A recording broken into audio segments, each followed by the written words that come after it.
All right, I'm going to teach you how to make an infused oil. So I have a cute little handy dandy got a little pour spout.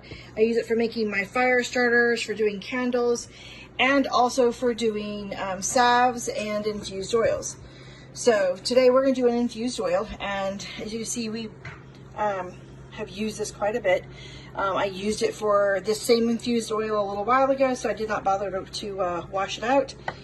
We are going to make an entire pot of infused oil. So I will use, let's see how many ounces this is. This is olive oil, and this one is 101 fluid ounces.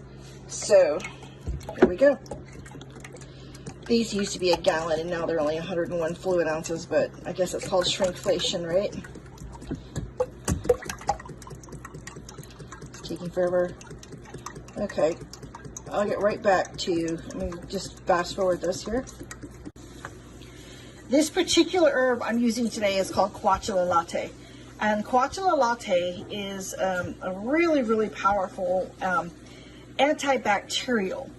So I've used it on everything from flesh-eating bacteria to dog bites and other things that are contaminated. Basically, there was a dog that chewed up by a raccoon, and I used that on the bite. Immediately, I use it on my horses if they've got some sort of an injury. I've used the Cuachalalate in so many ways. It's infamously known for its ability to get rid of urinary tract infections or anything in the urinary tract. And its herb safety says, let's see, the University of Texas is their research says that it stops the cell-to-cell communication between bacteria. Okay, I can give you the write-up on this, but it's phenomenal. But it's one of the bases for all my salves, my hand waterproofer, and what we're going to do today is a infused oil, which starts my salves and hand waterproofer. Okay, so in this volume of oil, I'm going to put in quite a bit of Cuachalalate. We're going to say those those 4 big pieces of bark. Oh, that's really stuck in there too. Katie, would you help me get that one out? Because otherwise, I got it. So there's 4 pieces of bark that are this big. See how big that is? And about 1.5 cups of the smaller bark. Now I will let this sit. Oops, I got dark here. I will let this sit here and infuse at least 4 hours, but more likely 6 to 12 hours. Typically, I'll start it right now in the afternoon, and I'll just let it go until the evening. And then at night, I'll just unplug the container and then come back in the morning, and my infused oil will be ready. So that means I'm infusing it for 4 to 6 hours.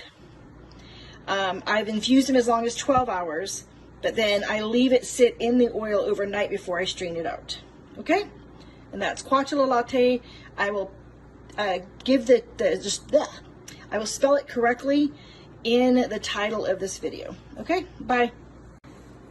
So if you don't have one of my cute little handy dandy specialized warmers over here, you can use a New Wave. A New Wave is an infection. The reason I would use this instead of my stove, and just feel like everything's filthy. You would actually, I want it on low and slow. So you would actually put it on low and hit start. And it has to have an infection on it. But that's what I would use if I didn't. And the reason is because I want it as low and slow, because I want it to cook for a very long period of time without getting too hot.